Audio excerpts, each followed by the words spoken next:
संभव है? बाबा जी बता रहे थे प्रकाश दास जी, बेतरणी पार आई लगाओ ली, नहीं तो डूबेड़ा ही से मान लो, पार नहीं जा सको।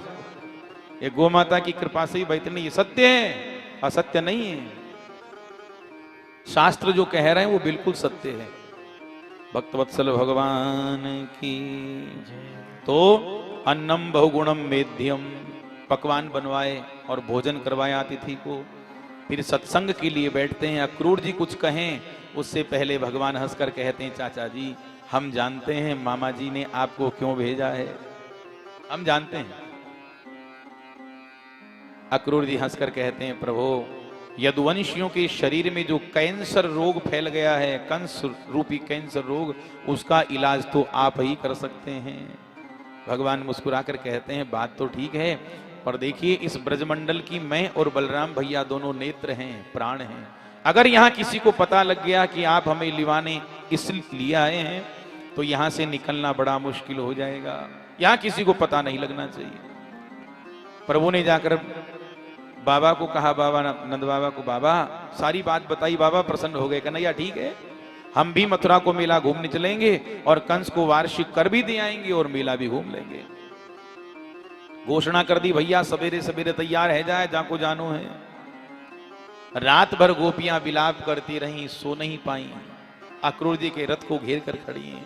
अब सोचिए कि जिनका दर्शन करते समय गोपियों की पलक गिर जाए, वो पलक गिरने मात्र का व्यवधान उनको स्वीकार नहीं होता था। वो ब्रह्मा जी को गालियां निकालती थी, मूर्ख ब्रह्मा ने पलकियों क्यों बनाई, ये पलकें बनाई क्यों। हमें प्रभु का दर्शन करने में कितना विघ्न होता है, विक्षेप होता है। अब सोचिए उनके प्राण धन, उनके शरीर से, देह से प्राण निकल कर जा रहा है, वे गोपियां भला सो कैसे सकती हैं। रात भर रोती रही। उषा काल में नंदादि वाले बैलगाड़ियों पर सवार होकर मथुरा चल पड़े हैं। अक्रूर जी ने जैसे ही रथ सजाया, कृष्ण बलराम रथ पर सवार हुए। अक्रूर जी ने जैसे ही रथ की घोड़ों की लगाम खींची, गोपियों के धैर्य का बांध टूट गया। आंसुओं के पनारे बहने लगे। लेट गई रथ के आगे, हमारे जीते जी नहीं ले जा सकते, हमारे ऊपर से ले जाओ, जाने नहीं देंगे। अक्रूर जी के हाथ से रथ की लगाम छूट गई। विलाप कर रही हैं। अक्रूर जी ने कहा, प्रभु अब आप ही देखिए, ऐसी स्थिति में रथ कैसे चलाया जा सकता है। भगवान नीचे उतर कर आए, गोपियों को समझाते हैं, गोपियों इस प्रकार तुम्हें अधीर नहीं होना चाहिए। अरे 2 ही दिन की बात है, आज हम मथुरा जा रहे हैं, कल मेला घूम लेंगे, परसों लौट ही आएंगे। इस प्रकार तुम्हें व्याकुल होना ठीक नहीं है। समझाया, गोपियों की बात समझ में आई।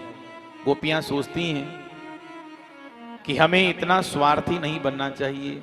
अरे हमारे प्रियतम वहां मथुरा में जाएंगे, मथुरा वाले इनका दर्शन करेंगे, उनका कल्याण हो जाएगा। अब ठीक है 2 ही दिन की तो बात है, कह रहे हैं परसों आ जाऊंगा, तो हमको भी इतना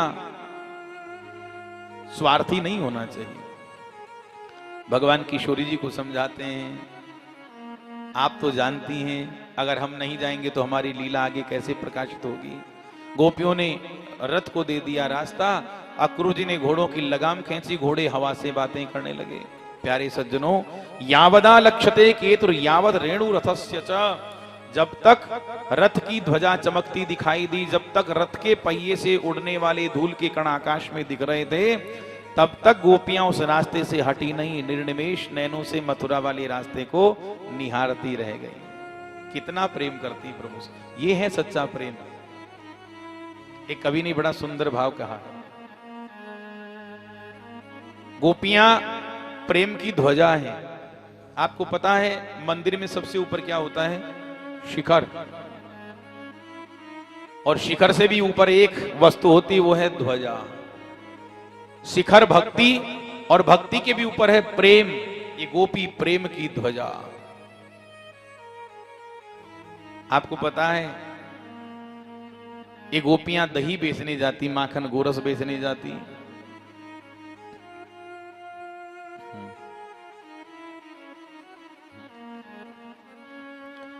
गोरस बेचने जाती। एक कवि ने कितना सुंदर भाव, एक गोपी है जो माखन की मटकी धरी है, गोरस बेच रही है, आवाज लगा रही मथुरा की गलियों में, दही ले लो, दही ले लो, बड़ो मीठो है दही ले लो। दही ले लो।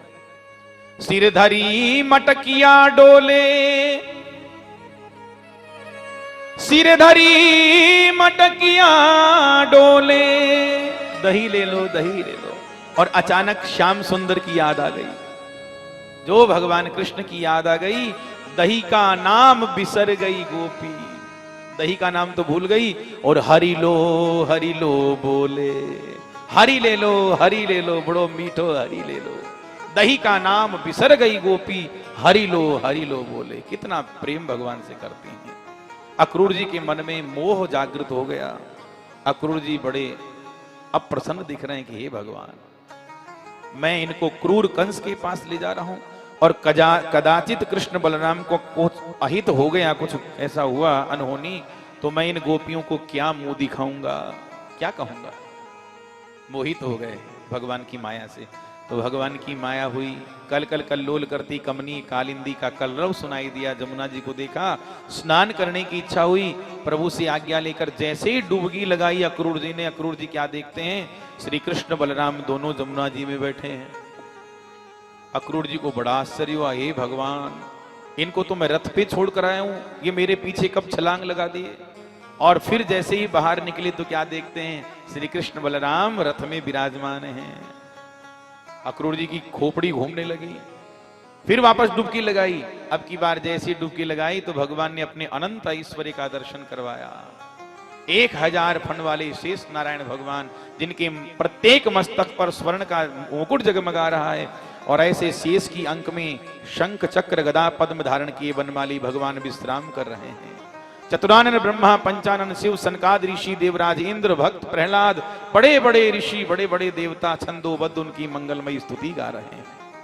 भगवान की इस ऐश्वर्य स्वरूप का दर्शन किया, अक्रूर जी का सारा मोह समाप्त हो गया। ओ, ये तो साक्षात परमात्मा है, भला कंस इनका क्या बिगाड़ सकता है। मंगलमयी स्तुति भगवान कृष्ण की अक्रूर जी ने गाई।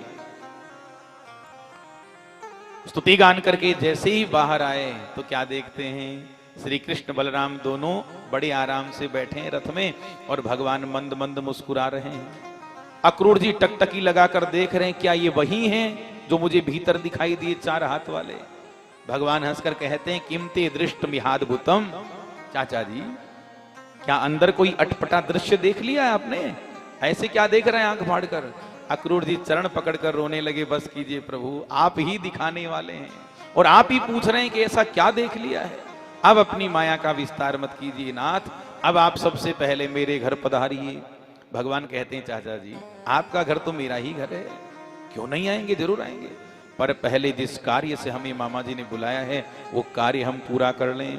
महाराज जी चल पड़े हैं यमुना बाग, मथुरा जी के बाहर है यमुना बाग, वहां नंदादि ग्वाले पहले ही पहुंच चुके हैं, भगवान कृष्ण भी वहां पहुंच गए हैं। एक रात्रि वहां विश्राम करते हैं। दूसरे दिन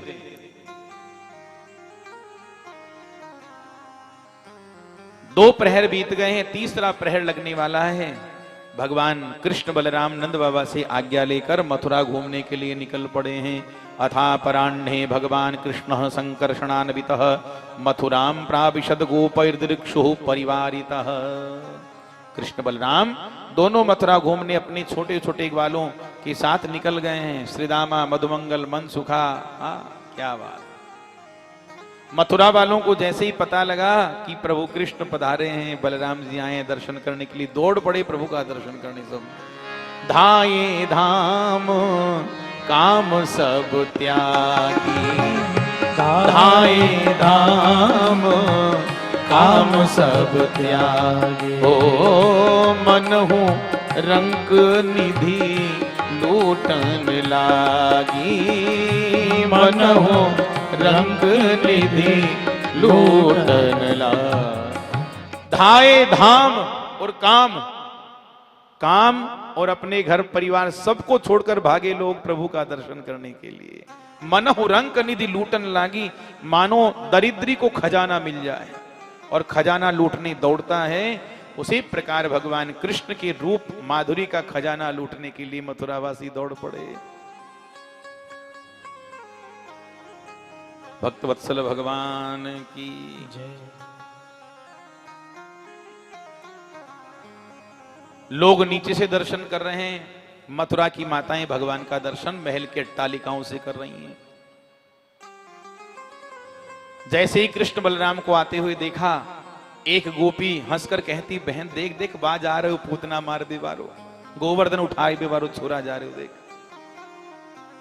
गोपी कहती, हे भगवान, जाने याने कैसे पूतना मारी होएगी, या 1.5 हड्डी के लाला ने कैसे गिरिराज उठाए होएगो। भगवान ने सुना हमारी बातें कर रही हैं, ऊपर देखा, एक गोपी उछल पड़ी, देख देख मेरी तरफ कैसे देख रहे हो। भगवान हंसने लगे। एक गोपी कह रही, बाबरी तू देख कैसे हंस रहे हो, मेरी तरफ देखकर मुस्कुराए रहे हो। ये है मिथिलापुरी के राम जी और मथुरापुरी के श्याम जी में फर्क। हाँ महाराज जी, हमारे राम जी जब मिथिलापुरी में प्रवेश करते हैं, सिर झुकाकर, इधर उधर देखते नहीं। रामचंद्र परांदारान चक्षुषा नापि पश्यति, रामो विग्रहवान धर्म। भगवान श्री राम मूर्तिमंत धर्म है, विग्रह है धर्म के, वो पर स्त्री की तरफ देखते नहीं। और हमारे श्याम जी वो छोड़ते नहीं। राम जी देखते नहीं, श्याम जी छोड़ते नहीं। किसी की तरफ मंद मंद मुस्कुराकर, किसी की तरफ भ्रुकुटी हिलाकर, किसी की तरफ में नैन मटकाकर, चित्त चोर माधव सबके चित्त को चुराते हुए चले जा रहे हैं, सबको अपने रूप का दीवाना बनाते चले जा रहे हैं। क्या बात। कामिनियां पुष्प वृष्टि कर रही हैं, ग्वाले बड़े प्रसन्न है रहे, भैया कन्हैया तेरी बड़ी जय जयकार है लाला, कछु रिश्तेदारी है का। भगवान हंसकर बोले, भैया का बतावें, यहाँ नगरी के महाराज कंस मेरे सगे मामा लगे, और मामा जी को भान जो पहली बार आए हो तो का स्वागत ना आए होएगो।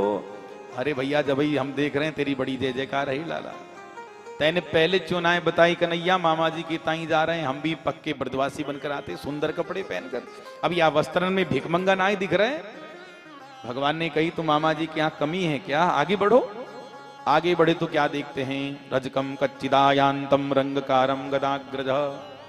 कंस का राजसी धोबी राजसी पोशाकों की पोटरी बांधकर सिर पर लेकर आ रहा है, ऐसे मूंछों पर ताव लगाता, छाती छोड़ी करके। जितनी गर्मी अधिकारी में नहीं होती, उससे ज्यादा चपरासी में होती, क्योंकि उसे पता है मेरा स्वामी कौन है। भगवान बड़े कौतुकी हैं, जाकर सामने खड़े हो गए, प्रणाम किया, मामा जी प्रणाम। धोबी की आंखें चढ़ गई, अरे मेरा ये कौन से जन्म का भांजा आ गया। कहा, तुमने हमें मामा जी क्यों कहा। भगवान हंसकर बोले, या नगरी के महाराज कंस मेरे मामा, या ये सब मामा नाना ही तो भय।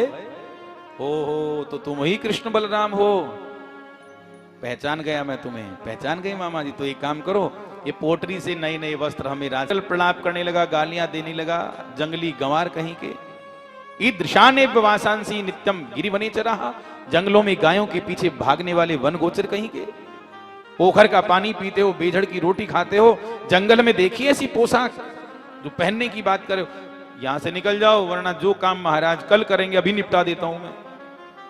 इतना सुनते एक छोटा सा ब्रजवासी उंगली पकड़कर चल रहा था प्रभु की ग्वाला, उसकी आंखें क्रोध में लाल हो गई और ऐसे चढ़ाई उसने बाहें। कहां देख रहे हो कन्हैया, दिखा दारी की को पूतना वाले हाथ, कचो हैगी तो मैं हूं ना, चिंता मत कर तू। भगवान को हंसी आ गई और बड़े सहजता में भगवान ने एक खींच कर गर्दन पर मारा, प्रहार किया थप्पड़। रजकस्य कराग्रेण सिरक कायाद पादयत, धोबी का सिर अलग धड़ अलग, निर्जीव होकर धरती पर गिर पड़ा। हाहाकार मच गया, भागो भागो पूतना मार बिवारो आ गयो, भागो। सारा धोबी घाट खाली। भगवान ने पोटरी खोल दी, लो भैया जिसको जैसा चाहिए पहन लो छांट कर। सबने अपनी मर्जी से छांट छांट कर कपड़े पहन लिए। अब महाराज जी चलने लगे। जब चलने लगे मथुरा की सड़कों पर, रास्तों पर, तो बिना झाड़ू के सफाई अभियान चालू हो गया। बिना झाड़ू के सफाई लग रही, क्यों? क्योंकि देखो ग्वाले कोई 1.5 हाथ का है, कोई 2 हाथ का है, कोई 2.25 हाथ का, और राजसी पोशाक राक्षसों की कोई 8 हाथ की, कोई 10 हाथ की, कोई 12 हाथ की। अब बेचारे पहन कर जाएं तो ऐसे लग रहा है जैसे बिना झाड़ू की सफाई हो रही।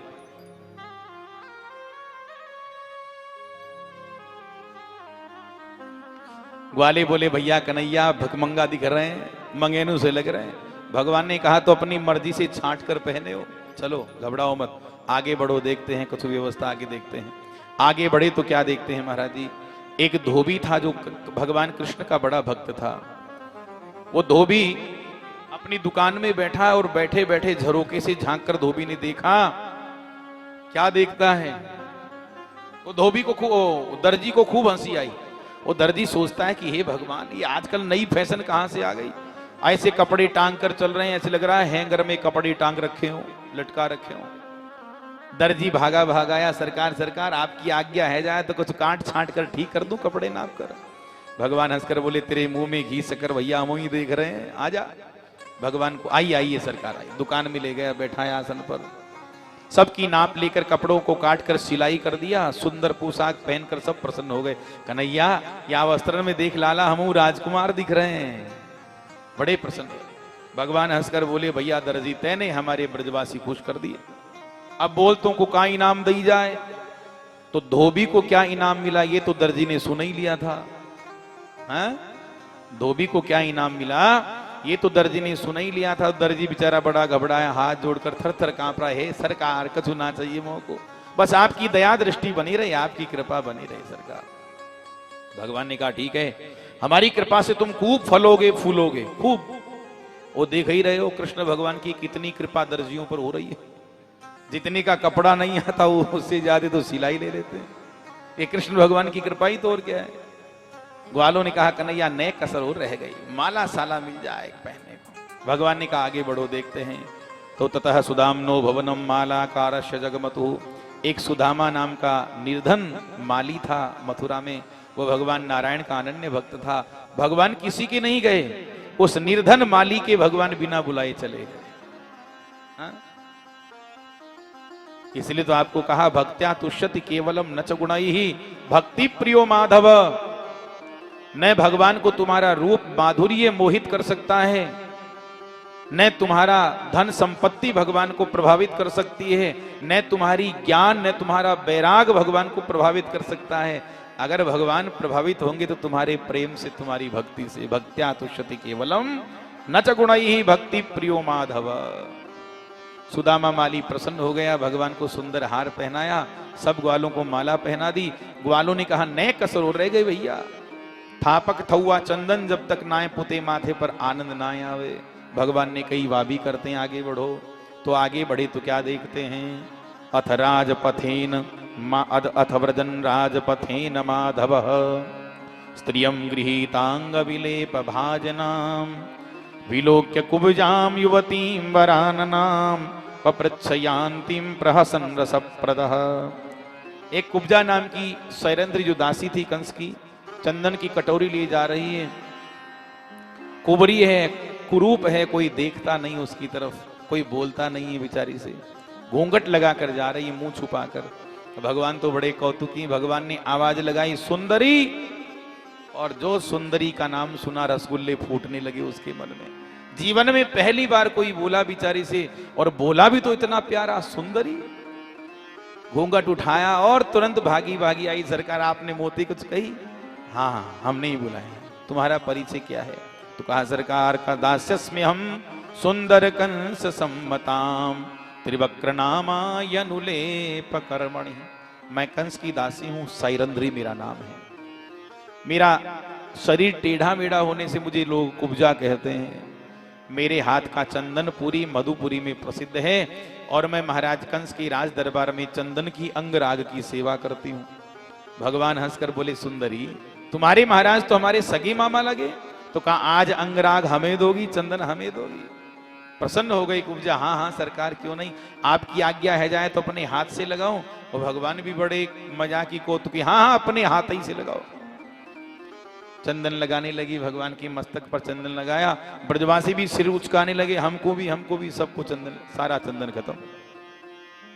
ग्वाले हंसकर बोले लाला या चंदन में बड़ी तरावट है भैया, आनंद। एक बात कहनी पड़ेगी, या बिचारी कुब्जा को तैने सबरो चंदन खत्म कर दियो, लियो दियो कछु ना।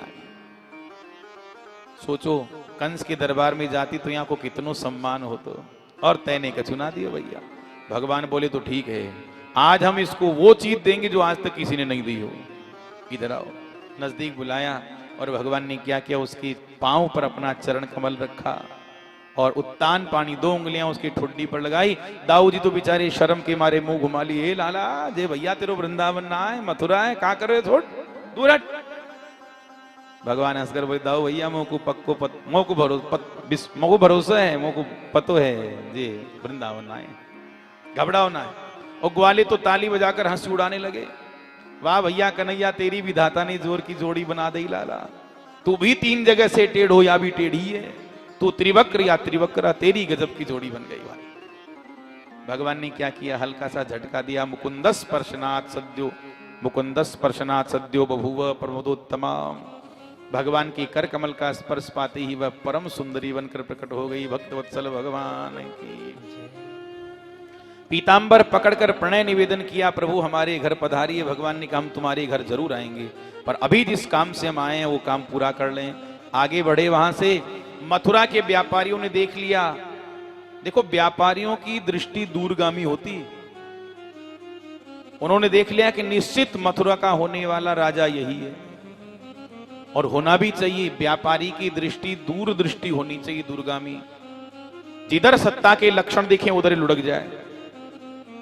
हाँ, एक पार्टी का व्यापारी बनकर रहेगा तो व्यापार नहीं कर सकता। जिधर सत्ता के लक्षण दिखे, बीजेपी की गवर्नमेंट आ रही तो बीजेपी, कांग्रेस के आ रहे तो इधर को लुढ़क गए, वही व्यापार करेगा, नहीं व्यापार नहीं कर सकता। व्यापारी बड़ी तेज तरह, कोई लौंग से भगवान को कोई सुपारी दे रहा है, कोई इलायची पवा रहा है, स्वागत करें। समझ गए मथुरा का राजा यही है। आगे बढ़े। जहां भगवान शिव का दिव्य धनुष रखा था, तमाम सैनिक रखवाली में खड़े। 11 दिन 55 वर्ष के प्रभु आज हो गए। कहा दाऊ भैया नेक छू कर देखूं धनुष को। दाऊ जी हंसकर बोले छू कर क्या कन्हैया, अपने मामा जी को धनुष उठा कर देख। सैनिक हंसी उड़ा रहे हैं। दूध मुआ, अभी दूध के दांत गिरे नहीं और महाराज का धनुष उठाने की बात कर रहा है। दाऊ जी की भ्रिकुटी तन गई।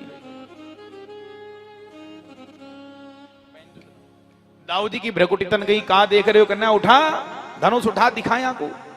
भगवान ने खेल खेल में बाएं हाथ से धनुष उठाया और प्रत्यंता चढ़ाई। 2 टुकड़े, जैसे हाथी का बच्चा गन्ने को तोड़ देता, उसी प्रकार भगवान ने खेल खेल में धनुष के 2 टुकड़े कर दिए। जो भयानक गर्जना हुई, सैनिक प्राण बचाकर भागे। कंस के पास, सरकार ये क्या अनर्थ कर दिया आपने। कृष्ण बलराम को क्यों बुलाया आपने सरकार। आपके धोबी को मारकर राशि पोशाक पहन ली, कुब्जा को परम सुंदरी बना दी। और तो और सरकार, वो शिवजी का विशाल धनुष भी कृष्ण ने तोड़ दिया। और इतना सुनते ही कंस के पांव के नीचे जमीन खिसक गई, हवा निकल गई बेचारे की। क्या कहा, धनुष टूट गया। बोले हाँ हाँ। कंस घबराने लगा। कंस समझ गया कि अब हमारी गारंटी वारंटी खत्म, क्योंकि शिवजी ने धनुष दिया था तो पहले ही सावधान किया था, ये धनुष कोई तोड़ नहीं सकता, और जिसने धनुष तोड़ दिया वो तुझे छोड़ेगा नहीं, तेरा काल होगा। कंस समझ गया अब हम गए काम से। नींद नहीं आती बेचारे को। स्वप्ने प्रेत परिस्वंग खरियानम विषादनम। दुस्वप्न आते हैं। सवेरा जैसे तैसे हुआ। नंदादि गोप ग्वाले सब रंग भूमि में आकर विराजमान हो गए, जहां अखाड़े का आयोजन होने वाला है। श्री कृष्ण बलराम भी दोनों भैया रंगभूमि के बाहर दरवाजे पर खड़े हैं। एक विशालकाय हाथी जो 1000 हाथियों से भी ज्यादा बलशाली है, मदोन्मत्त होकर, मत वाला हाथी बीचों बीच खड़ा है। प्रभु ने इशारा किया महावत को, भैया थोड़ा हटाओ, हमको भीतर जाने दो। कई बार कहा, निवेदन किया, महावत ने नहीं सुना। भगवान कहते हैं जल्दी हटाओ, और नहीं हटाओगे नोचेत सकुंजरम त्वाद्य नयामि यम साधनम। हाथी के सहित अभी तुम्हें भी ऊपर का रास्ता दिखा देता हूं। क्रोधित होकर महावत ने अंकुश मारा हाथी के माथे पर। मतवाला हाथी तो था ही मदांध, भगवान को मारने दौड़ा चिंगाड़ते हुए। भगवान भी बड़े कौतुकी, लगाई छलांग, हाथी के दांत पकड़ लिए और झटका देकर उखाड़ लिए दांत, वेदांती बना दिया हाथी को। हाथी दांत से मार मार कर हाथी और महावत दोनों को गोलोक पहुंचा दिया। भक्तवत्सल भगवान की। भगवान कृष्ण हंसकर कहते हैं, दाऊ दादा सोचिए, रंगभूमि के मुख्य दरवाजे पर हमारा इतना जोरदार स्वागत हो रहा है, तो भीतर तो पता नहीं मामा जी ने कितनी जोरदार तैयारियां कर रखी होंगी स्वागत की। आपकी आज्ञा है जाए तो हाथी दांत ले चले, भीतर काम आएगा। हाँ हाँ लाओ कन्हैया, एक हमको दो। और दोनों भैया गदा की तरह धारण करके हाथी दांत को ले चले। बड़ी सुंदर रंगभूमि है। भगवान कृष्ण है एक, पर देखने वाली आंखें हैं अनेक। दो परमात्मा में कोई भेद नहीं है, दृष्टि का भेद होता है। जैसी दृष्टि वैसी सृष्टि। यादृशी भावना यस्य सिद्धिर्भवति तादृशी। जाकी रही भावना जैसी, प्रभु मूरत तिन देखी तैसी। परमात्मा में कोई भेद नहीं है, जैसा तुम देखोगे वैसा देखेंगे।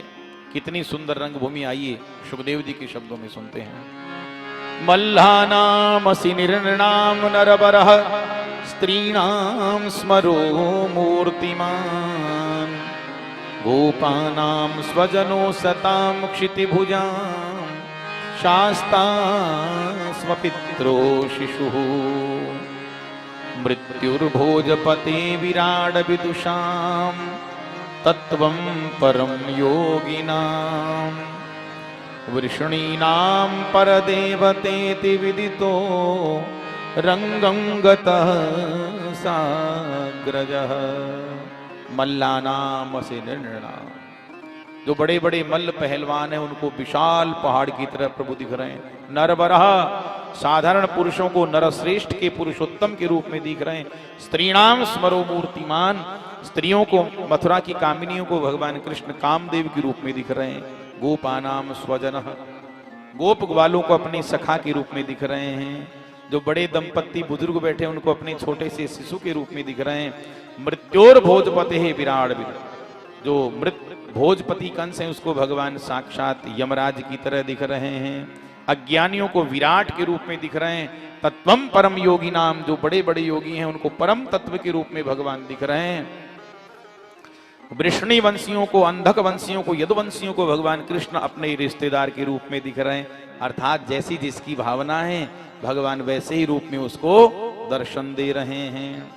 कंस का अतिरथी सैनिक जो सेनापति था चाणूर, पहाड़ जैसा पहलवान, अतिरथी कहते जो 1 लाख योद्धाओं को युद्ध में हरा दे, वो अतिरथी कहलाता है। भगवान के सामने ताल ठोकर खड़ा हो गया। हे नंद सुनो हे राम, भवंतो वीर सम्मतौ। हे कृष्ण, हे बलराम, तुम्हारी वीरता की चर्चे सुनकर हमारे महाराज ने अखाड़े का आयोजन किया, मल्ल युद्ध का। हमने सुना है तुम दोनों भाई बहुत पराक्रमी हो, आओ, प्रजा का धर्म होता है कृष्ण राजा को प्रसन्न करना, आओ मेरे साथ कुश्ती लड़ो, मुझे दिखाओ अपनी पहलवानी। भगवान हंसकर कहते हैं, मामा जी थोड़ी बहुत लाज शर्म बची है कि सारी बाजार में बेच खाई तुमने? है? अरे तुम्हारा ये पहाड़ जैसा शरीर, हमको देखो, कौन भिड़े हुए पहाड़ से? हमारी पहलवानी देखनी, हमारे जो पहलवान लाओ फिर दिखाते हैं पहलवानी। जानू ने कहा, अच्छा अपने आप को बच्चा कह रहे हो? पता है जिस हाथी को तुमने खेल खेल में समाप्त कर दिया कौन था? कुवलयापीड़, 1000 हाथियों से पराक्रमी, और तुमने खेल खेल में समाप्त कर दिया उसे। तुम अपने आप को बच्चा कह रहे हो? न बालो न किशोरस्त्वम बलश्च बलिनाम्बरः, ना तुम बच्चे हो ना तुम किशोर हो, तुम महापराक्रमी बलवान हो। आज तुम बच नहीं पाओगे, मुझसे युद्ध करो। भगवान हंसकर बोले, मामा जी अब का बतावें, ठीक है वैसे तो हमारे नंद बाबा ने नाय करी, बेटा का होते झगड़ो मत करियो, पर तुम्हारी ज्यादा ही श्रद्धा दिख रही तो हम नाय करबे वारे नाय, आ जाओ। भगवान अखाड़े में कूद पड़े। चाणूर ने कहा, हे बलराम अगर तुम्हारी इच्छा हो तो तुम भी मेरे भाई मुष्टि के साथ आ जाओ। बलराम जी प्रसन्न हो गए, हाँ मामा जी हम वही देख रहे हैं कि कोई पहलवान दिख जाए, 2-2 हाथ दिखा दे हम। पहलवान वो दाऊ जी भी कूद पड़े अखाड़े में। विशाल पहाड़ जैसे पहलवान चाणूर ने 11 वर्ष 56 दिन के छोटे से प्रभु को दबोच लिया, और मुष्टिक नाम के पहलवान ने श्री बलराम जी को दबोच लिया। बड़ा भयानक द्वंद्व चालू हुआ। हस्ताभ्याम हस्तयो बधवा पदभ्याम एव च पादयो, हाथों से हाथ सट गए, पांव से एड़ियों से एड़ियां सट गई, और बड़ा एक दूसरे को खींच रहे हैं इधर उधर। मल्ल युद्ध चल रहा है, बड़ी देर हो गई खेल चलते हुए। चाणूर की नजर गई ऊपर बैठे हुए कंस की तरफ, विशाल सिंहासन पर बैठा है। कंस ने इशारा किया, मूर्ख क्या खेल रहा है इस बच्चे से, खेल समाप्त, हटा इसको। मालिक का इशारा पाते ही और जोश आ गया चाणूर में। क्या किया चाणूर ने? जो उछलकर मुष्टिक प्रहार भगवान की छाती में मारा, खींचकर मुक्का। भगवान शुकाचार्य कहते हैं कि ना चलत तत्प्रहारेण माला हतैवत विपः। हे परीक्षित, जैसे मतवाले हाथी के ऊपर कोई माला पुष्प की फेंक कर मारे, उसी प्रकार चाणूर का मुष्टिक प्रहार माला की तरह भगवान के छाती पर लगा। भगवान मुस्कुराते हैं, अच्छा तो मामा जी आपको मुक्केबाजी का बड़ा शौक है, अब बहुत देर हो गई पहलवानी दिखाते, अब जरा हमारी पहलवान देखो, हम क्या दिखाते हैं पहलवानी। भगवान ने पकड़े चाणूर के पांव और जो घुमाना चालू किया, इतना घुमाया कि घुमाते घुमाते ही सियावर रामचंद्र की जय, प्राण निकल गए उसके, और खींच कर मारा दीवार के अंदर, धरती पर गिरा। मुष्टिकम रोहिणी सुतम, रोहिणी नंदन भगवान बलराम ने मुष्टिक नाम के पहलवान के माथे पर खींच कर मुक्का मारा, सिर फट गए, आंखें बाहर निकल आई, निर्जीव होकर धरती पर गिरा। शल तोशल नाम के पहाड़ जैसे पहलवान आए, भगवान ने उनको भी मार मार कर गोलोक पहुंचा दिया। एक कूट नाम का पहलवान घोड़ी की तरह कूदता आया, भगवान ने उसको भी कूट कूट कर गोलोक का रास्ता दिखाया। चाणूर गया, मुष्टिक गया, शल गया, तोशल गया, कूट गया। अब बेचारे 2-4 पहलवान बचे, वो अपना प्राण बचाने के लिए भागे। वहां से महाराज पूरा मैदान खाली, छोटे छोटे ब्रजवासी ग्वाले कूद पड़े मैदान में, अखाड़े में, और एक दूसरे से कुश्ती लड़ रहे हैं, पहलवानी दिखा रहे हैं, खेल रहे हैं। कंस बौखला गया, बंद करो दरवाजा, बंदी बनाओ दोनों भाइयों को, नंद को बंदी बनाओ, वसुदेव को बंदी बनाओ, मेरे पिता को समाप्त करूंगा, वसुदेव सबको समाप्त, किसी को नहीं छोड़ूंगा। भगवान हंस रहे हैं, दाऊ भैया इसे मारने आए थे हम, देखो ये कैसे बौखला रहा है, ये तो मरा हुआ ही है। और कंस कुछ समझ पाए उससे पहले भगवान ने लगाई छलांग, कंस के सामने सिंहासन पर खड़े नजर आए। प्रगड़ीय केशेषु चलत किरीटम, लात मारी भगवान ने, मुकुट धरती पर गिरा, केस पकड़ लिए और वहीं घुमा दिया। कंस ने कहा छोड़ो, मुंच मुंच, बड़ी पीड़ा हो रही, मुझे वेदना हो रही, छोड़ो। भगवान बोले अच्छा आज पता चला पीड़ा क्या होती है, भूल गए वो दिन मेरी माँ के केस पकड़कर तुमने कैसे खींचे थे, उस दिन तुम्हें पीड़ा याद नहीं आई? हाँ, जाके पांव न फटे बिवाई, सो क्या जाने पीर पर आए। निपात्य रंगो परितुंग मंचात, भगवान ने धक्का मारा, ऊपर धकेला, धड़ाम से नीचे धरती पर गिरा कंस। भगवान ऐसे खड़े हैं सिंहासन पर, मामा जी अच्छे से आंख खोल कर देख लो, ऐसी मंगलमय मृत्यु किसी को नहीं मिल सकती। देखो जन्म जन्म मुनि जतन कराही, अंत राम कहीं आवत नाही। जन्म जन्मांतरों पर्यंत ऋषि मुनि बड़े बड़े भक्त अभ्यास करते हैं, समाधि लगाते हैं, फिर भी अंत समय में परमात्मा का दर्शन नहीं होता, नाम तक स्मृति में नहीं आता भगवान का। और आज साक्षात परमात्मा सामने खड़े हैं। भगवान ने लगाई छलांग, ऊपर से कंस की छाती पर कूदे, और कूदते ही कंस का गोविंदाय नमो नमः।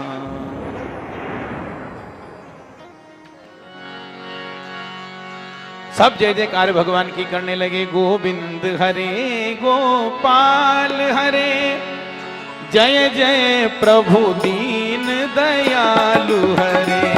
गोविंद हरे गोपाल हरे, जय जय प्रभु दीन दयालु हरे। गोविंद हरे गोपाल हरे, जय जय प्रभु दीन दयालु हरे।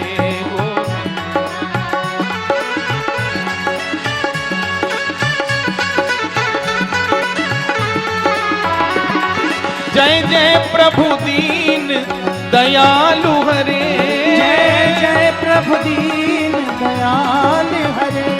जय जय प्रभु दीन दयालु हरे। गोविंद हरे गोपाल हरे, जय जय प्रभु दीन दयालु हरे।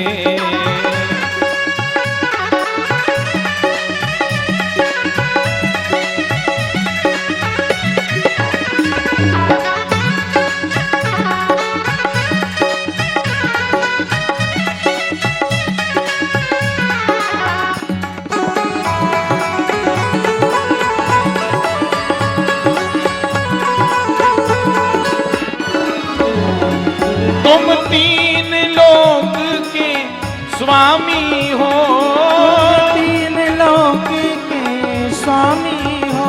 प्रभु घट घट अंतर्यामी हो, प्रभु घट घट अंतर्यामी हो। है जग में तुमसे कौन परे, है जग में तुमसे कौन परे। गोविंद हरे गोपाल हरे, गोविंद हरे गोपाल हरे, जय जय प्रभु दीन दयाल हरे।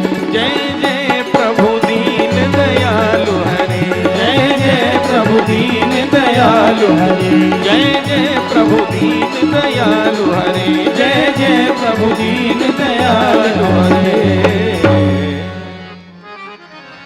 भक्तवत्सल भगवान की। कंस की अस्थि और प्राप्ति, दो पत्नियां रोती हुई आई, भगवान उनको दिव्य उपदेश देते हैं, अपनी माता पिता को कारागार से मुक्त करते हैं, नाना जी को बंधन मुक्त करके नाना जी को राजगद्दी पर बिठाते हैं और नंद बाबा को सांत्वना देते हैं, बाबा अब तक मैंने आपकी सेवा की, मैया की सेवा की, अब आपकी आज्ञा हो जाए तो कुछ दिन यदुवंश में रहकर जन्म देने वाले माता पिता की सेवा करूं बाबा।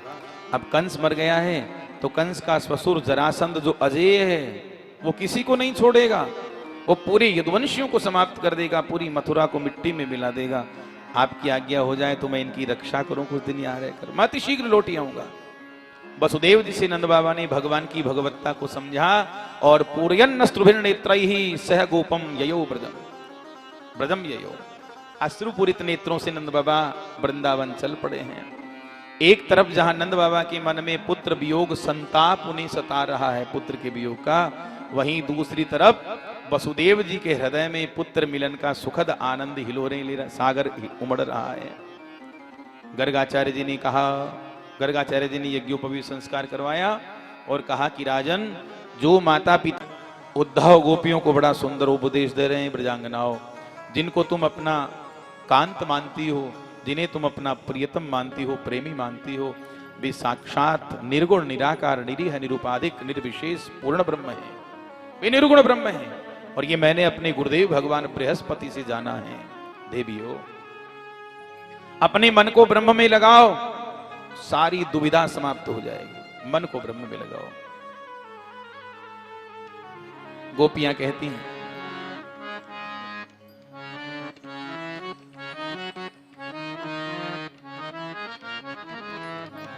उद्धव बात तो तुम ठीक कह रहे हो, हम मन को ब्रह्म में लगाएं, पर कौन से मन को लगाएं? क्यों?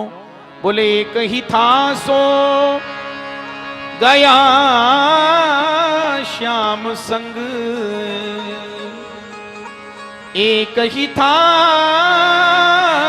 सो गया श्याम संग, अब को आराधे ईश मन नाही 10-20। उद्धव, मन तो एक ही होता है, उस एक मन को चित्त चोर माधव चुरा कर ले गए। अब बताओ हम कौन से मन को ब्रह्म में लगाएं? उद्धव, शायद तुम ब्रह्म को जानते नहीं। देखिए उद्धव जी जिन्हें अनपढ़ समझकर ब्रह्म का उपदेश देने आए थे गोपियों को, वे गोपियां उद्धव जी को ब्रह्म का परिचय दे रही हैं। उद्धव, तुम कहते हो ब्रह्म के हाथ नहीं होते, तो बताओ हाथ नहीं होते तो माखन की मटकी छींके से कैसे उतारी? तुम कहते हो ब्रह्म के पांव नहीं होते, अगर ब्रह्म के पांव ना होते तो गायों के पीछे नंगे पांव दौड़ कैसे लगाई? शायद तुम ब्रह्म को जानते नहीं। उद्धव, हमारे प्यारे को सगुण इसलिए कहते हैं, उनमें दिव्यात दिव्य सारे गुण विद्यमान हैं, और हमारे प्यारे को निर्गुण इसलिए कहते हैं, उनमें प्राकृत गुण एक भी नहीं है, सारे अलौकिक गुण हैं। कृष्ण तन कृष्ण मन, कृष्ण ही हमारो धन, आठों याम ऊधो हमें कृष्ण ही सो काम है। ऊधो तुम भय बोरे, पाती लेकर आए दौरे। उद्धव, तुम पगला गए हो, पागल हो गए, बोरा गए हो, हमें ब्रह्म का उपदेश देने आए हो। ऊधो तुम भय बोरे, पाती लेकर आए दौरे, पर योग कौन जाने यहाँ रोम रोम श्याम है। योग कौन जाने यहाँ रोम रोम श्याम है। पर ये बात तुम्हें कभी समझ में नहीं आएगी। क्यों? क्योंकि ये तो प्रेम की बात है ऊधो, बंदगी तेरे वश की नहीं है। ये तो प्रेम की बात है ऊधो, बंदगी तेरे बश की नहीं है। यहाँ सिर दे के होते हैं सौदे, यहाँ सिर दे के होते हैं सौदे। आशिकी इतनी सस्ती नहीं है, ये तो प्रेम की बात है बूढ़ो।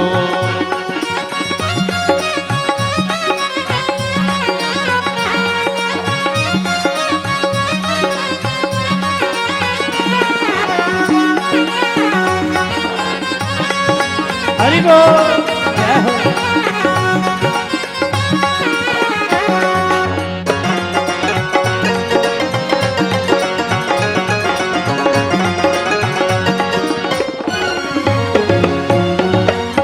प्रेम वालों ने कब वक्त पूछा, उनकी सेवा में सुन ले बूढ़ो। प्रेम वालों ने कभी वक्त पूछा, उनकी पूजा में सुन ले ऊधो। यहाँ दम दम में होती है पूजा, यहाँ दम दम में होती है पूजा। सिर झुकाने की फुर्सत नहीं है, ये तो प्रेम की बात है बूढ़ो।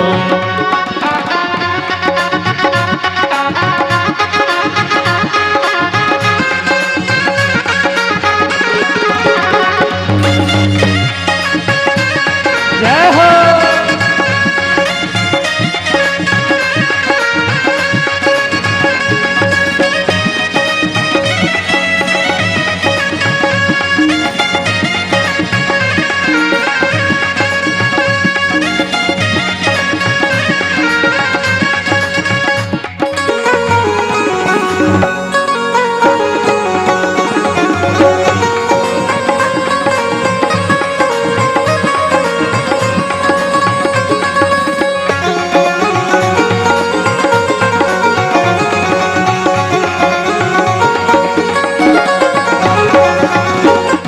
जो असल में है मस्ती में डूबे, उनको परवाह है क्या जिंदगी की। जो असल में है मस्ती में डूबे, उनको परवाह है क्या जिंदगी की। जो उतरती है चढ़ती है मस्ती, जो उतरती है चढ़ती है मस्ती। वो हकीकत में मस्ती नहीं है, ये तो प्रेम की बात है बूढ़ो।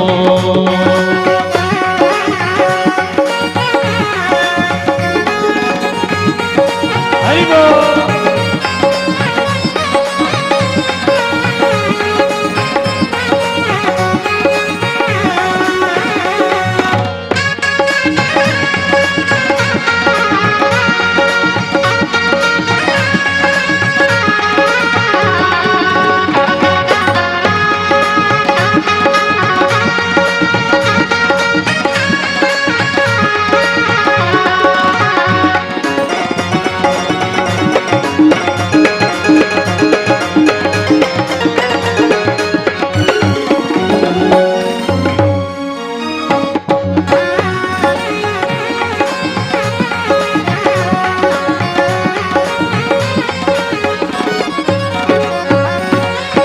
जिनकी नजरों में है श्याम प्यारे, वो तो रहते हैं जग में नियारे। वो जिनकी नजरों में है श्याम प्यारे, वो तो रहते हैं जग में नियारे। जिनकी नजरों में मोहन समाए, हो जिनकी नजरों में मोहन समाए। वो नजर फिर तरसती नहीं है, ये तो प्रेम की बात है बूढ़ो। बंदगी तेरे बस की नहीं है, आशिकी इतनी सस्ती नहीं है। दिल झुकाने की फुर्सत नहीं है, वो नजर फिर तरसती नहीं है। ये तो प्रेम की बात है बूढ़ो, ये तो प्रेम की बात है, ये तो प्रेम की बात है। वत्सल भगवान की, वृंदावन बिहारिणी बिहारी जू भगवान की। उद्धव जी गोपियों के चरणाश्रित हो गए। हे ब्रजांगनाओं, आज मुझे पता चला कि जितने भी सुकृत हैं, दान हैं, यज्ञ हैं, तप है, हवन है, तीर्थ यात्रा है, ये सारे सुकृत इनका केवल एक ही हेतु है, कृष्णे भक्तिर ही साध्यते, जीवन में भगवान कृष्ण की भक्ति प्राप्त हो। जीवन में सब कुछ प्राप्त कर लिया, हाँ सब कुछ पा लिया, पर भगवान की भक्ति, भगवान का प्रेम नहीं मिला तो पूरा जीवन ही बेकार है। हमारे यहाँ महात्मा लोग साग में आप जो नमक डालते हैं उसको हमारे यहाँ रामरस बोलते हैं। क्या बोलते हैं? रामरस। भोजन कितना भी स्वादिष्ट बनाया हो और उसमें राम रस छोड़ना भूल गए तो सारा रस ही बेकार हो गया, सब बेकार। उसी प्रकार जीवन में सारे रस मिल गए, सारे रस पा लिए, पर राम रस नहीं मिला, कृष्ण रस नहीं मिला तो पूरा जीवन ही नीरस है, बेकार है।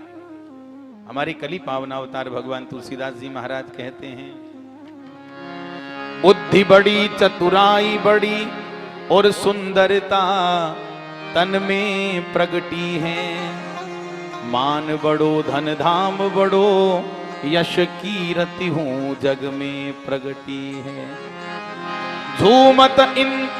झूमत द्वार गजेंद्र हजार, सो इंद्र हूं सो कछु नाही घटी है। तुलसी जगदीश की भक्ति बिना, जैसे सुंदरी नारी की नाक कटी है। तुलसी जगदीश की भक्ति बिना जैसे सुंदर नारी की नाक कटी है। कितनी भी सुंदर स्त्री हो और सुंदर श्रृंगार किया हो, गहने सुंदर वस्त्र, अगर उसकी नाक कटी हुई है प्यारे, सारा सौंदर्य बेकार हो गया। उसी प्रकार जीवन में सब कुछ पा लिया पर भगवान की भक्ति नहीं मिली, भगवान के चरणों में प्रेम नहीं हुआ तो पूरा जीवन ही बेकार चला गया। उद्धव जी कहते हैं, प्रभु आसा महो चरण रेणु जुहाजुषाम हम श्याम, वृंदावने किमपि गुल्मलतौषधीनाम, या दुस्त्यजम स्वजनमार्य पथं च हित्वा भेदेर मुकुंद पदवीं श्रुतिभिर्विज्ञात। हे गोविंद, मेरे प्रारब्ध के अनुसार भले ही मेरे कितने भी जन्म हो, पर जब भी मुझे जन्म दो वृंदारण्य के बाहर मत भेजना। पशु पक्षी बनाओ, मानव बनाओ, पत्थर बनाओ, पेड़ बनाओ, लता पता जो भी बनाओ, घास फूस भी बनाओ, तो वृंदावन में बनाना, ताकि इन गोपियों के चलने से इनकी धूल मेरे ऊपर गिरे और मेरा कल्याण हो जाए। वंदे नंद व्रत स्त्रीणाम पादरेणुम भीक्षणशः, यासाम हरिकथोद्गीतम पुनाति भुवनत्रयम्। श्री उद्धव जी ब्रजांगनाओं के चरणों में प्रणाम करते हैं, जिन गोपियों के मुंह से निकली हुई कृष्ण कथा पुनाति भुवनत्रयम् आज भी तीनों लोकों को पवित्र कर रही हैं। वाच कथितिन मासान, 7 महीने बाद उद्धव जी वापस लौटकर मथुरा आए। भगवान बड़े कौतुकी हैं, स्मित करके पूछते हैं, व्यंग्य करते हैं, अरे आओ आओ ब्रह्म ज्ञानी, कुछ समय के लिए गए थे, इतने महीने लगा दिए आने में, ऐसा कौन सा ब्रह्म का उपदेश देने लग गए वहां? उद्धव जी ने कहा, बात मत करो मुझसे, तुम्हारे जैसा कठोर मैंने संसार में कहीं नहीं देखा, इतने कठोर। भगवान हंसने लगे, प्यारे तुम्हारी तो भाषा ही बदल गई है। तुरंत दौड़कर हाथ दबा लिया प्रभु ने, कहो बाबा ने क्या समाचार दिया, मैया ने क्या कहा, किशोरी जी ने क्या, गोपियों ने क्या कहा। अब उद्धव जी जिसका भी समाचार देना चाहते हैं उसको याद करते ही आंखें बरसने लग जाती हैं, शरीर थरथर कांपने लग जाता है, वाणी कंठ गदगद हो गया, शरीर रोमांचित हो गया, बोल नहीं पा रहे हैं, अश्रुधारा बह रही। भगवान ने खींचकर अपने हृदय से लगा लिया कसकर, उद्धव बस यही प्रेम मैं तुम्हारे जीवन में देखना चाहता था। तुम ज्ञानी तो थे, पर तुम्हारे ज्ञान पर मैं प्रेम का पुट लगाना चाहता था। अब तुम मेरे प्रेमी सखा बन गए हो, नेत्र बंद करो। नेत्र बंद किया उद्धव जी ने, तो क्या देखते हैं, हाँ, भगवान ने सर्वांग भक्ति का दर्शन कराया, समग्र ऐश्वर्य का।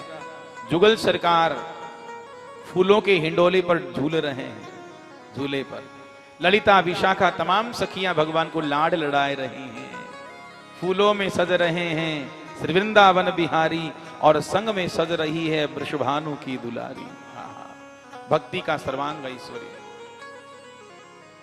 भक्त वत्सल भगवान की। उसके बाद अथ विज्ञाय भगवान सर्वात्मा समरदर्शन सैरंद्रिया काम तप्ताया प्रियमिच्छन गृहम ययो। भगवान कृष्ण जो समस्त प्राणियों के सुहृद हैं, आत्मा रूप हैं, कुब्जा को वचन दिया था, कुब्जा को कृतार्थ करने के लिए कुब्जा के घर भगवान जाते हैं। वह सैरंध्री, वह कुब्जा भगवान के स्वरूप को देखते ही काम संतप्त हो गई, काम ज्वर से पीड़ित हो गई। पर जैसे ही कुब्जा ने भगवान कृष्ण के चरणों में अपना मस्तक रखा, भगवान कृष्ण के चरणों में चढ़ी हुई तुलसी की मंजरी की गंध जब उसके नासारंध्र से अंतःकरण में प्रविष्ट हुई, सारा काम ज्वर समाप्त हो गया, भगवान के चरणों में समर्पित हो गई। कई दिन तक भगवान उसके अतिथि बनकर रहे। और उसके बाद अक्रूर भवनम कृष्ण सहराम उद्धव प्रभु, अक्रूर जी के अतिथि बनकर उद्धव जी के साथ भगवान अक्रूर जी के यहाँ गए, बलराम जी को साथ लेकर, उद्धव जी को लेकर। बहुत दिनों तक अक्रूर जी के अतिथि बने। फिर अक्रूर जी को अपना दूत बनाकर हस्तिनापुर भेजा। अक्रूर जी ने देखा कि अंधे राजा धृतराष्ट्र जो पुत्र मोह में बिल्कुल अंधे हो चुके हैं, बाहर की आंखें तो भगवान ने दी नहीं, भीतर की आंखें भी दुर्योधन के पुत्र मोह ने फोड़ दिए हैं, अन्याय का पोषण कर रहे हैं, अधर्म का साथ दे रहे हैं, अपने छोटे भाई के पांडु के पुत्रों के साथ अनाचार दुराचार कर रहे हैं लोग। समझाया अक्रूर जी ने, समझ में नहीं आई।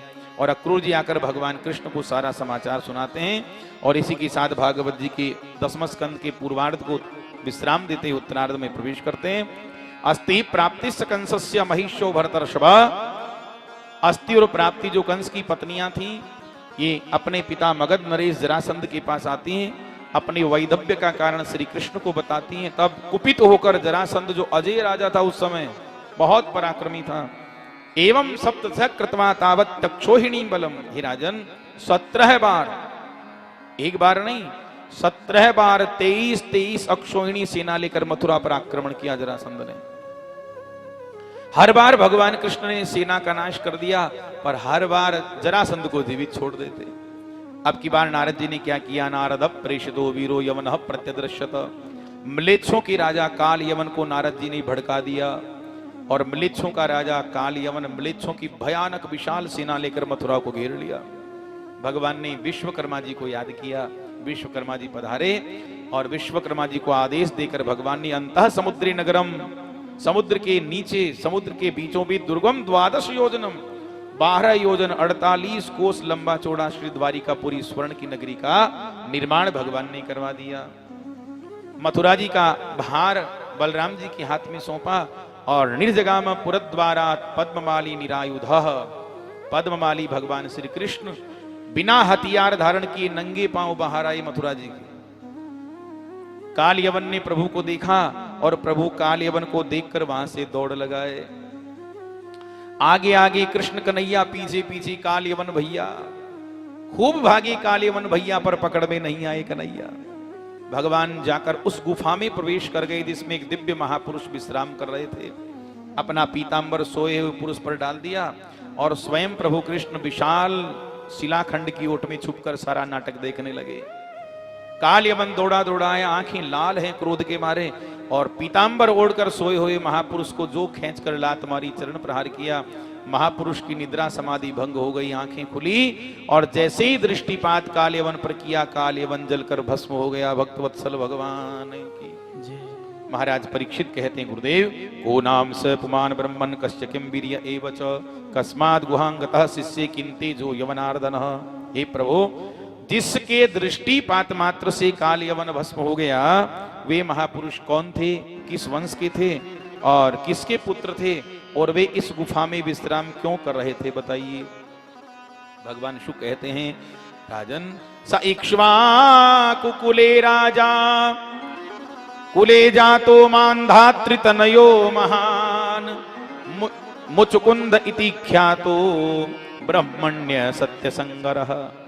वे इक्ष्वाकु वंशीय महाराज मानधाता के प्रिय पुत्र योगीराज मुचकुंद थे। एक बार योगीराज मुचकुंद ने, बहुत पराक्रमी थे, देवासुर संग्राम में देवताओं की तरफ से युद्ध किया, और अपने बाहु पराक्रम से दैत्यों को परास्त किया। देवता प्रसन्न हो गए, महाराज वरदान मांगी। कहा, देवताओं मैं बहुत थक चुका हूं, मुझे विश्राम करना है, नींद आ रही है। देवताओं ने कहा, जाइए वो फला फला गुफा, आप वहां जाकर विश्राम कीजिए, और जो आपको बीच में जगा देगा वो आपकी नेत्राग्नि में जलकर राख हो जाएगा। भगवान इस रहस्य को जानते थे। आज काल यवन को भगवान ने मुचकुंद के द्वारा भस्म करवाया, और प्यारे सज्जनों, पराभक्ति का वरदान योगीराज मुचकुंद को भगवान ने दिया।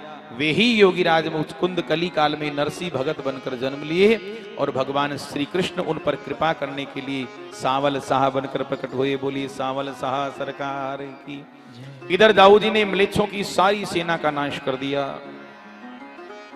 थोड़ा विश्राम करने बैठे थे, अब की बार प्रभु ने क्या किया, 17वीं बार 18वीं बार फिर अब की बार आक्रमण करने के लिए विशाल सेना के साथ आ गया जरासंध।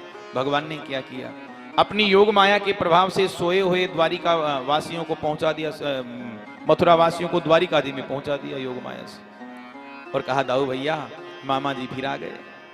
दाऊ जी ने कहा जाने दो, 17 बार मुंह की खाकर गया फिर चला जाएगा रो धोकर।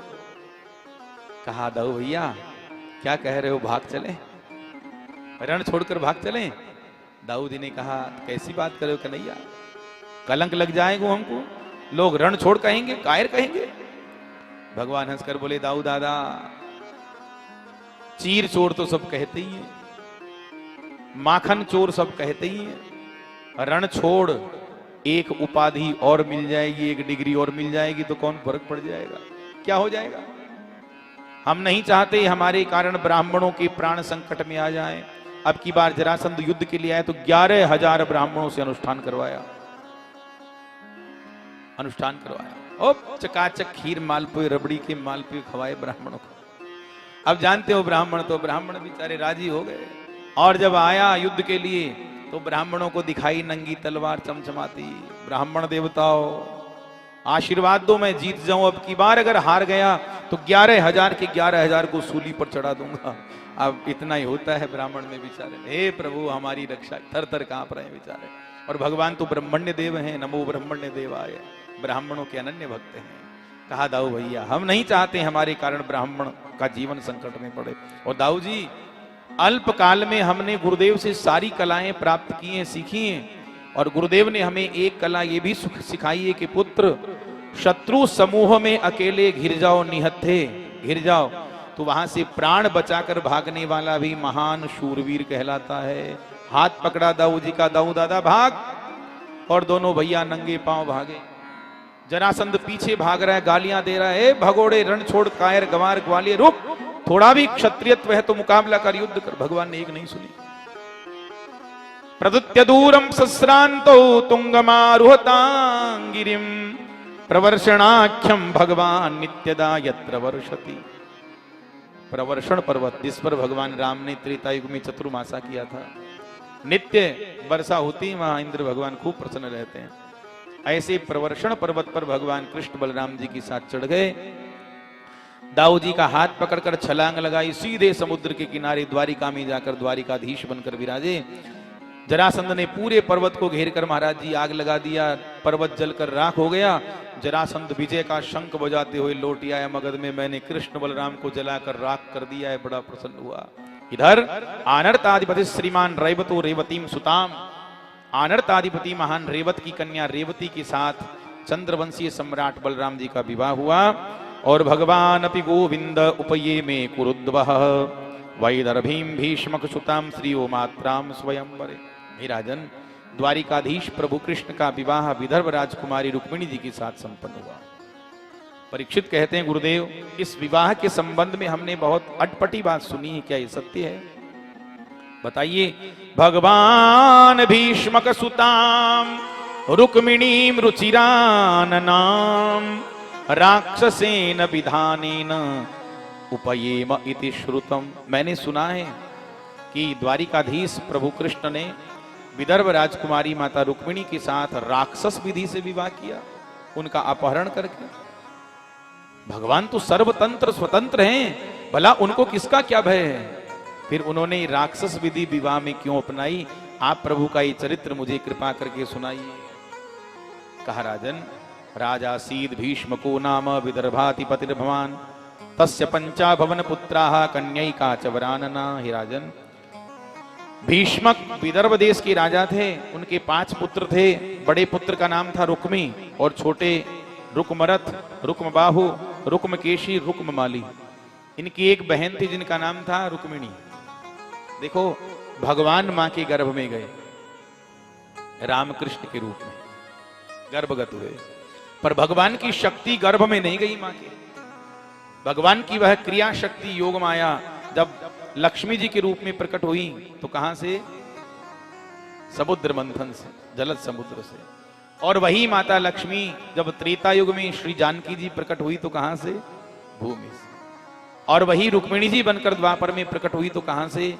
आज भीष्मक महाराज सरोवर में स्नान करके नियम कर रहे थे, देखा एक विशाल पुष्कर, पुष्कर कहते हैं कमल, एक कमल का पुष्प खिला हुआ बड़ा विशाल, और उसके बीचों बीच एक अनिंद्य सुंदर, एक सुंदरी कन्या किलोल कर रही है। बड़े प्रसन्न हुए, उस कन्या को गोद में ले लिया, घर ले आए, पाला पोषा। नारदादि ऋषियों से पता चला, नारद जी ने बताया ये तो साक्षात लक्ष्मी की अंशा बता रहे हैं। जब विवाह के योग शयानी हुई रुक्मिणी जी तो भीष्मक महाराज ने निर्णय सुनाया, सबको इकट्ठा किया, परिवार वालों को, सुनो भैया, अब तुम्हारी लाडली बहन विवाह के योग्य सयानी हो गई है। और देखो इस समय द्वारिकानाथ श्री कृष्ण की कीर्ति पताका लहरा रही है पूरी धरती पर, तो हम चाहते हैं कि द्वारिकानाथ श्री कृष्ण से तुम्हारी बहन का विवाह कर दिया जाए, तुम लोगों की क्या राय है? सब बड़े प्रसन्न हुए, पर जो बड़ा बेटा था रुक्मी वो भड़क गया, बड़ बोला था। देखो कई बार क्या होता है कि जो बड़ा बेटा होता है ना, वो स्नेहाधिक्य के कारण इतना बिगड़ जाता है कि फिर माँ बाप के वश में भी नहीं रहता अंकुश बाल। इसलिए हमारे शास्त्रों में पालन की विधि भी बताई है ऋषियों ने कि संतान का पालन कैसे करना चाहिए, ज्यादा लाड प्यार में बिगाड़ना नहीं चाहिए। आजकल देखते हो रोज यही घटना होती, रोज आते हैं महाराज जी माँ को तो छोरा ही खबे कौन माने, अरे माँ को तो वो भी हंसी आ गई, छोरा गेली, माँ को तो जीवन ही नरक होगा। अरे तो तूने संस्कार कौन सा अच्छा दिया है जो रो रहा है? तेरे खुद के कर्म ऐसे, तूने अच्छे संस्कार दिए ही नहीं है। शास्त्र कहता है लालयेत 5 वर्षाणि 10 वर्षाणि ताड़येत प्राप्तेत 16 वर्षे पुत्रम मित्रवदाचरेत। बाल्यावस्था में उसका लालन पालन कीजिए 5 साल तक खूब, 10 वर्षाणि ताड़येत, फिर थोड़ा बड़ा हो कुमारी अवस्था में आए तो उसको थोड़ा डांटिए, फटकारिए, 1-2 थप्पड़ भी मारिए। ऐसा नहीं है नहीं मारे, नहीं, 1-2 चांटे भी मारे। और प्राप्तेत 16 वर्षे, जब युवावस्था में 16वें वर्ष में पुत्र प्रवेश कर जाए फिर उसको पुत्र मत मानिए, पुत्रम मित्र वदाचरेत, उसके साथ मित्र जैसा व्यवहार कीजिए। ये पालन की विधि है। पर हम तो बचपन से ही, आजकल तो पैदा होते ही थमा देते हैं झुनझुना, पूरी जिंदगी इसी में खो जाते, फिर माँ बाप रोते रहते हैं। वो न किसी रिश्तेदारी में जाता है, न किसी के हाथ किसी का न सम्मान, माँ बाप को ही प्रणाम नहीं करता, वो पड़ोसी को क्या प्रणाम करेगा जो माँ बाप ही को नहीं करता है, सुनता ही नहीं किसी की। संस्कार अच्छे दीजिए। रुक्मी बिगड़ गया, खूब भला बुरा कहा उस गंवार ग्वाली के साथ, बहन का कभी नहीं। भीष्मक ने कहा राम राम बेटा, ठीक है तुम जानो, तुम्हारी बहन जाने, अरे जहां अच्छा लगे वहीं शादी करो उसकी, पर इस प्रकार द्वारिकानाथ को अपशब्द बोलना तुम्हारे स्वरूप के योग्य नहीं है। कहा पिताजी आप बैठिए आराम से, आपको चिंता नहीं है, हम अपने आप देख लेंगे। दूसरे दिन आकर कहा पिताजी परसों बारात आ रही है, मैंने रुक्मिणी का विवाह निश्चित कर दिया है। अरे बेटा इतनी जल्दी?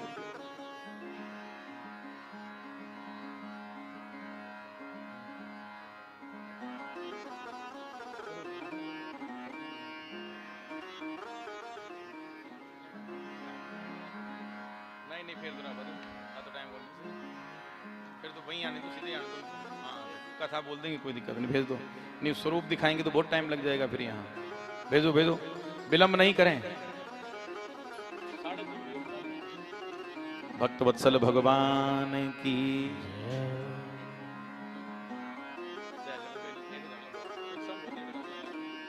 नहीं लेट हो जाएंगे बहुत आपको। तो कहा पुत्र इतनी जल्दी विवाह?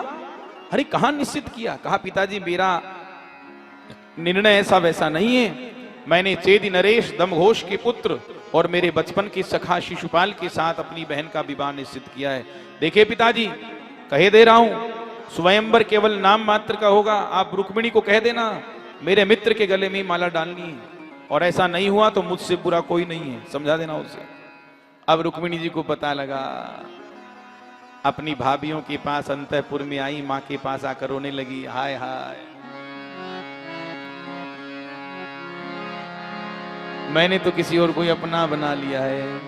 अमा मोरी सपना में परण्यो गोपाल, अमा मोरी मैं परण्यो गोपाल, अमा मोरी सपना में परण्यो गोपाल। सपना